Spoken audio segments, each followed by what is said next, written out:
안녕하세요. 교통사고 전문 로펌 윤앤리의 대표 변호사 이기루입니다. 한 주 동안 화제가 된 사고를 살펴보는 화제 사고 시간입니다. 자, 오늘 살펴볼 내용은요, 사고라기보다는 보험금과 관련된 내용인데요.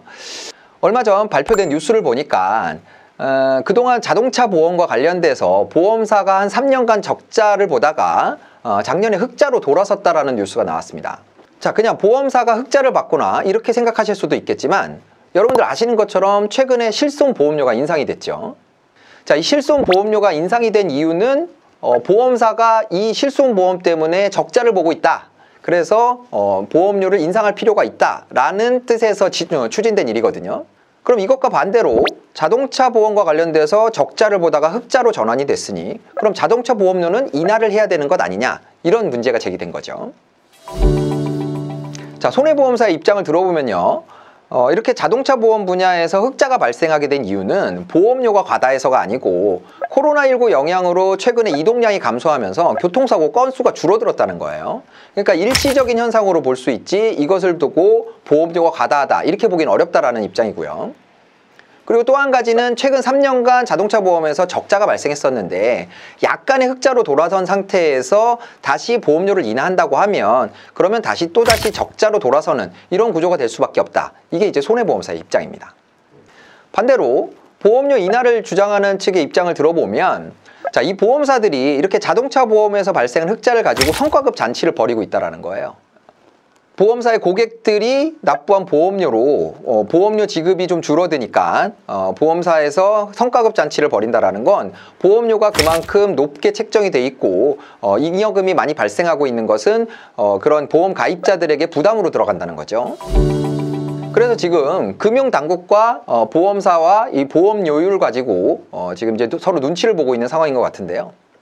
물론 보험사의 얘기처럼 3년간 적자를 보아왔고 최근에 이동량의 감소로 인해서 교통사고량이 좀 줄었다, 이런 부분들이 전혀 터무니없는 얘기는 아니라고 생각이 됩니다.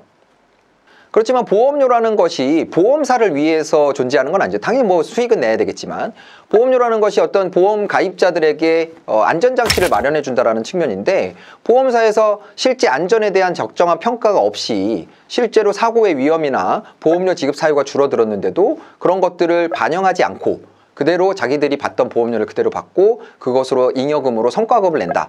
참 당연히 고객 입장에서는 불만이 생길 수밖에 없는 거죠. 자, 통계를 보니까요, 2017년도에는 256억 흑자를 봤다가 2018, 19, 20년도에 7천억, 1조 6천억, 3,700억 이 정도의 적자를 봤었고요. 2021년도에 잠정 이익률을 보니까 2,800억 정도 흑자가 될 거라고 얘기를 해요. 자, 그렇다면 2020년도도 끼어 있다라는 거예요. 2020년도에 3,700억 정도의 적자를 봤다가 2021년도에 2,600억 정도 흑자를 봤다라고 하면 이동량의 감소, 코로나19 영향이 그대로 있었던 두 해잖아요. 그러면 이동량의 감소로 일시적인 현상이다라고 보기에는 뭔가 구조적인 차이가 있다라는 거겠죠. 그래서 어쨌든 이 보험료와 관련돼서 금융당국과 손해보험협회에서 적절히 협의를 보겠지만, 제 생각으로는 일단 사고량이 감소했고 그 다음에 지출된 보험료 그리고 보험사들의 흑자폭 이런 것들을 고려했을 때는 요즘 사실 종합보험 가입해보면 아시겠지만 굉장히 가격에 큰 부담이 됩니다. 그래서 이런 보험료가 실제 위험료를 반영을 해서 적절히 좀 감액이 될 수 있는 그런 방향으로 결론이 났으면 좋겠네요. 자, 오늘은 자동차 보험회사들이 2021년도 흑자를 받고 보험료 인하가 필요하다라는 뉴스에 대해서 살펴봤는데요. 화재의 사고는 계속되니까 구독, 좋아요, 알림 설정 부탁드리겠습니다. 지금까지 교통사고 전문 로펌 윤앤리의 이기루 변호사였습니다. 감사합니다.